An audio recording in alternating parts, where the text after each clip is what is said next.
ভিডিওটি ভালো লেগে থাকলে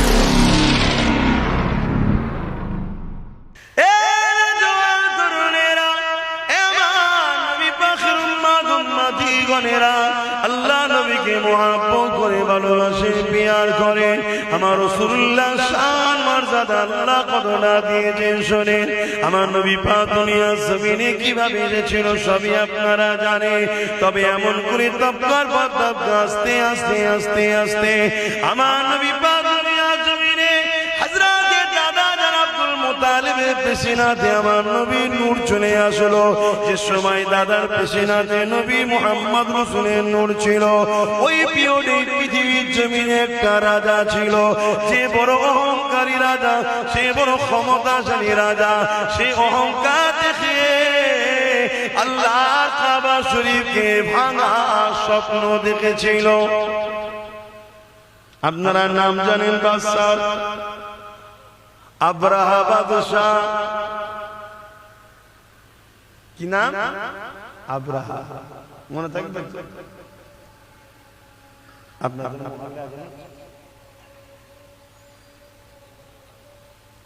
আব্রাহা কথা বুঝে আসছে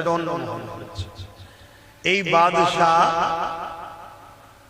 সে বিশাল সৈন্য তৈরি করেছে কি জন্য আল্লাহর ঘর কাবাকে ভেঙে ফেলবে আজকে আমার জালিম বিশ্ব জুড়ে ঘুরছে না ঘরে নে আল্লাহর ঘরগুলোকে অপমান করার জন্য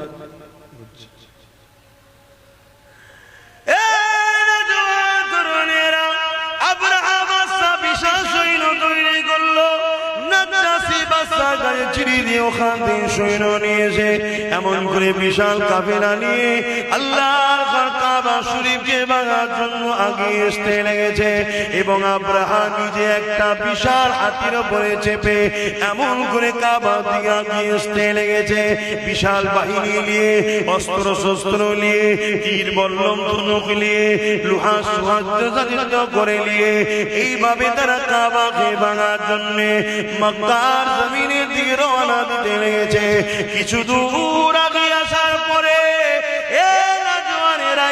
শোনো গো শোনো গো শোনো গো ওই আব্রাহা বাদশা তার সৈন্যদেরকে নিয়ে একটা ফাঁকা জায়গায় তাঁবু তৈরি করলো ওই তাঁবু তৈরি করে নিয়ে সেনাপ্রধানদের সঙ্গে আলোচনা করতে লাগলো কিছুতে একটা বাহানা দরকার এমনি এমনি ডাইরেক্ট কি করে হামলা করে কিছুতে একটা বাহানা তৈরি করতে হবে বুদ্ধি পরামর্শের মধ্যে উঠে এলো মক্কার মানুষেরা গৃহপালিত পশু লালন পালন করে বিভিন্ন এলাকায় সেগুলোকে চরণের জন্য ছেড়ে দেওয়া হয় ওগুলোকে বন্দী করে নেওয়া হোক তারা বন্দী যখন করবে তারা এই বাহানে আমাদের সঙ্গে কথা কাটাকাটি করবে ওই কথা কাটাকাটিতে আমরা তাদের উপরে হামলা চালিয়ে দেব কথা মতো কাজ হয়ে গেল মক্কার মানুষের উটগুলোকে বন্দী করতে লাগলো ওই বন্দির মধ্যে আল্লাহ দাদা যান হযরত আব্দুল মুত্তালিব হুজুরের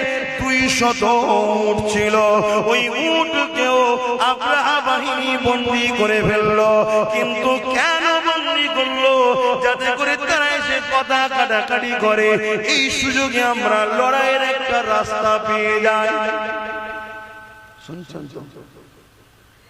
যেমন আজকের আব্রাহা বড় চেষ্টা করছে এটা বাহানা করছে পায়ের উপরে পা দিয়ে ঝগড়া করছে না করে না কখনো টেনে মারছে কখনো চাকরি করতে গেছে মারছে কখনো মিডিয়ার মাধ্যমে গাল দিচ্ছে কখনো আল্লাহর নামে লাইটিং এ উল্টো পাল্টা করছে কখনো একটা ফটো টাঙিয়ে দিয়ে তাতে ইটা সিটা লিখে দিচ্ছে কি হচ্ছে না হয় এটা বাহানা করছে যাতে করে একটা ঝগড়া করা যায় শুনছেন তো নাকি এই বাহানা খুঁজতে খুঁজতে খুঁজতে লাস্টে এমনও খুঁজছে যে এই মসজিদে এই আছে ওই মসজিদে ওই আছে ওই মসজিদে ওই আছে এরকম সব করছে না এমন কি এর আগে কি করেছে মসজিদের সামনে বাঁধন নাচানোর মতো নেচে উঠছে এই কথা বুঝছেন না তবে এই সব কিছুর পিছনে আমাদের কথা বলছে না আচ্ছা দোষ আছে ভাই একটু দোষ আছে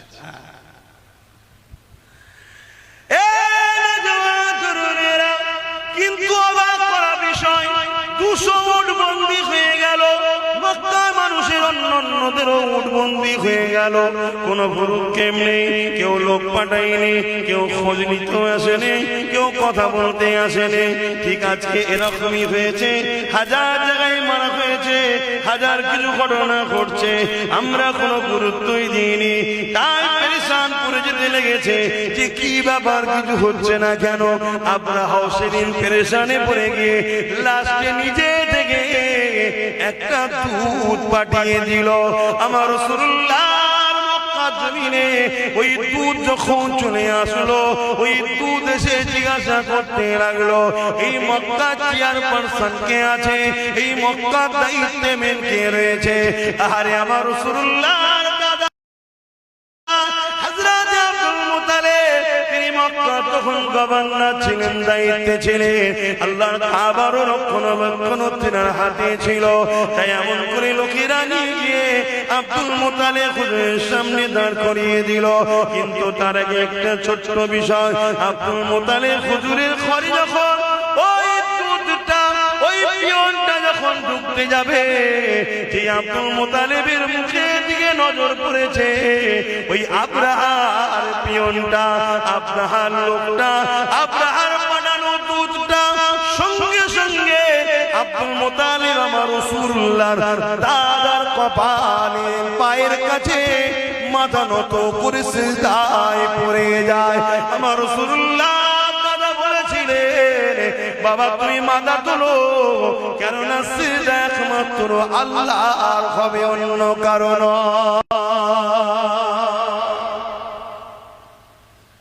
রসুলের দাদার মুখের দিকে যেই তাকিয়েছে, মাথা নত করে সিজদায় পড়ে গেল। কারণ আগেকার সময়ে রাজাদের কাছে মানুষ মাথা নত করত, শুনছেন তো নাকি? আবার নতুন করে এই সিস্টেম চালু করতে চাইছে। তো এই সিস্টেমের সবচেয়ে বড় বাধা হয়ে দাঁড়াচ্ছে ইসলাম। ইসলাম এক আল্লাহ ছাড়া কারো সিজদা কি ইজাজত দেয় না। অসুবিধা হচ্ছে নাকি আপনাদের? তোমার রাসূলের দাদা কি বলেছিলেন? সিজদা একমাত্র কার? আল্লাহ। এ থেকে কি বুঝে যাচ্ছে? রাসূলের দাদা বলুন ইসলামের উপরেই ছিল, জোরে বলুন সুবহানাল্লাহ। দ্বীনে ইব্রাহিমে ছিলেন, জোরে বলুন সুবহানাল্লাহ। তখন ইব্রাহিম নবীর দ্বীনের উপরে কায়েম ছিলেন। কথা বুঝা? কিন্তু আজ আমাদের কাছে সমাজে কিছু কথা শেখানো হয়। সে কথা হলো কি, যে রাসূল পাক সাল্লাল্লাহু আলাইহি সাল্লামের আব্বা আম্মা জান্নাতি না জাহান্নামী? প্রশ্ন করা হয় না, হয় না? এই এক চক্রান্ত আমাদেরকে যারা মিটাতে চাই, তাদেরই অর্থে চলা মুনাফিক দালাল উলামাদের। কথা বুঝা? আরে আমার নবীর দাদা যদি এক আল্লাহ মাননেওয়ালা হয়, তিনার নবীর দাদার ছেলে হযরত আব্দুল্লাহ আমার নবীর আব্বাজান, তিনিও ইসলাম ও আম্মা আমিনা ইসলামের উপরে ছিলেন, জোরে বলুন সুবহানাল্লাহ। আমি বুঝাতে পারছি? আমরা অনেকে মনে করি ইসলাম আমার নবী থেকে শুরু হয়েছে। না, ইসলাম বাপ আদম থেকে শুরু। আমার নবী কমপ্লিট করে সিল মোহর করে দিয়ে গেছে, জোরে বলুন সুবহানাল্লাহ। বাবেরা নওজওয়ানেরা ওই জায়গাতে আসি, আমার নবী পাকের দাদার কপালে তখন আমার নবী পাকের নূর মুবারক রক্ষিত ছিল। আমার নবী পাকের নূরের চমকেতে এমন করে আব্রাহা বাদশাহ সেনাপ্রধান এবং তিনার উজি সিজদাতে পড়ে যেতে লাগলো। অনেক বড় কথা এমন করে বলতে লাগলো। এ আব্রাহা বাদশাহ বলতে লেগেছে, এ মক্কার গভর্নর, এ মক্কার দায়িত্বে যিনি রয়েছেন আব্দুল মুত্তালিব, আমাকে আব্রাহা বাদশাহ পাঠিয়েছে এমন করে মক্কার উপরে হামলা করবে। আমাদের লক্ষ্য কাবা ঘরকে ভেঙে দিয়া তোমাদের সঙ্গে কোনো লড়াই করা নাই। তোমরা সাইড হয়ে যাও, সাইড হয়ে যাও, আমরা আসবো, কাবাকে ভাঙবো আর চলে যাবো, এটাই হলো আমাদের লক্ষ্য। আমার রাসূলুল্লাহ দাদা কি উত্তর দিয়েছিলেন শোনো, তোমার বাদশা আব্রাহাকে যে বলবে যাও আমার 200 উটকে বন্দী করেছে, ওই 200 উটের মালিক আমি, আমার 200 ইট আমাকে ফিরিয়ে দিতে বলো। কাবার মালিক তিনি তিনার ঘর দেখে নেবে। আরো জোরে বলুন সুবহান।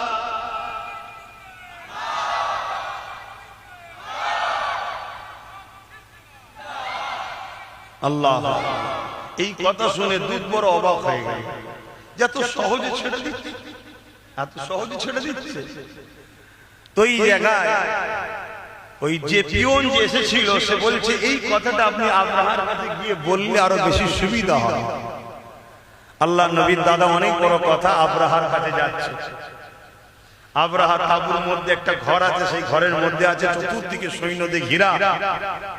কথা বুঝে আসছে তো? এই দুধ যে পিয়ন এসেছিল সে বলছে আপনি একটু বাইরে দাঁড়ান, আমি ভেতরে গিয়ে রাজা মশাইকে আপনার সম্বন্ধে একটু জানাই, জানিয়ে এসে আপনাকে নিয়ে যাব।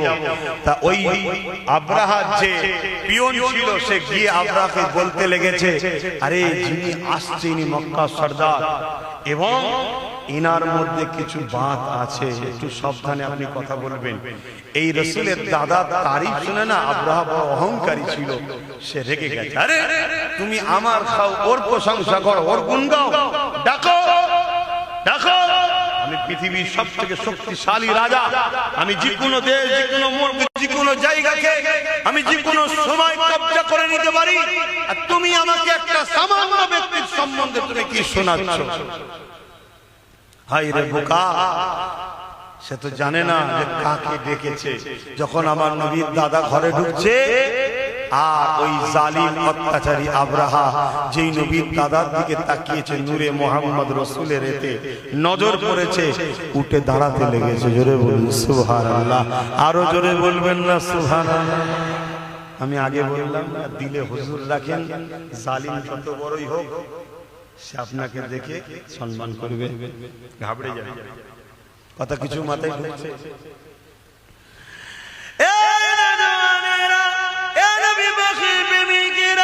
আল্লাহ নবী নবী দাদা জানেন শুনিয়া আব্রাহার অনেক কিছু কথাবার্তা হলো। কথাবার্তা হওয়ার পরে একটাই জায়গায় দাঁড়ালো।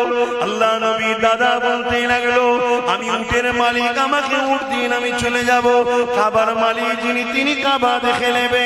এই সময় আব্রাহা চিন্তা করতে লাগলো হয়তের মধ্যে কোনো ফন্দি থাকতে পারে। তাই সেনা প্রধানকে ডেকে বলল, যাও এই আব্দুল মুতালিব সাহেবকে নিয়ে গিয়ে আমার বিশাল সৈন্য বাহিনীটাকে একটু দেখিয়ে দাও। যদিও গোপনে গোপনে প্ল্যান রাখে, আমার বাহিনী দেখো যেন ঘাবড়ে যায়। এ যুবকেরা, তরুণেরা, ওই সময় যে সৈন্যদের মধ্যে দেখে ওই বাহিনীর মধ্যে একটা বড় হাতি ছিল, যে হাতির উপরে আব্রাহা বাদশা বসে এসেছে। বিশাল বড় জঙ্গলি হাতি, যার গর্জনে মানুষ অজ্ঞান হয়ে মারা যায়। স্পেশাল করে আব্রাহা বলল, আমার সওয়ারি হাতিটাকে দেখাবে। আল্লাহ নবীর দাদাকে যখন ওই হাতির সামনে নিয়ে যাওয়া হয়, মন দিয়ে শুনুন, হাতি ওই দিকে মুখ করেছিল, পিছন দিক দিয়ে রাসূলের দাদাকে নিয়ে যাওয়া হচ্ছে। এমন করে কোন এক সময় যখন হাতি এই দিকে ঘুরেছে, যখনই ঘুরেছে আমার নবীর দাদার দিকে নজর পড়েছে। হাতি তার ক্ষমতা অনুযায়ী তার ছুটের মতো জোরে জোরে হেঁটেছে, নিজের সোর আর মাথা দিয়ে আমার নবীর দাদাকে সিজদায় পড়ে যায়। আরো জোরে বলুন সুবহান। সেনা প্রধান তো দেখি অবাক, এ কি হলো? আমি কি দেখাতে নিয়েছি, কি দেখছি? আর তোদের কপালে তো নাই যা দেখার, হাতি দেখে নিয়েছে। যেখানে গেলে বিপদ আছে। কথা বুঝে আসছে? পরের দিন অনেক বড় কথা, পরের দিন সমস্ত জীব জন্তুকে নিয়ে যাওয়া হচ্ছে।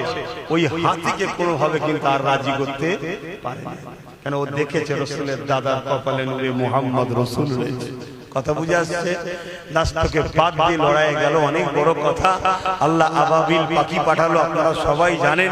সেই পাখি মুখে করে ডানা করে একটা করে পাথর ছেড়ে ছেড়ে ছেড়ে ছেড়ে এমন করে পুরো আব্রাহা ও তার সৈন্য সামন্তরকে আল্লাহ ধ্বংস করে দিয়েছিলেন। বলুন সুবহানাল্লাহ। আসুন আমরা ঈমানের দিকে মজবুত হই, আল্লাহ সাহায্য আসবে। আজকে যত আব্রাহা চালা আছে এদের উপর আল্লাহর লানত আসবে, আযাব আসবে, এরাও ধ্বংস হয়ে যাবে। কিন্তু আমাদেরকে পরিবর্তন হতে হবে, আমাদেরকে পরিবর্তন হতে হবে। আল্লাহ আমাদেরকে রাসূলের প্রেম ভালোবাসা আমাদের অন্তরে ভরিয়ে দেন। জোরে বলুন সুবহানাল্লাহ। মনে রাখবেন, আজ এত সাহস ধরার পিছনেও একদল মুনাফিক রয়েছে।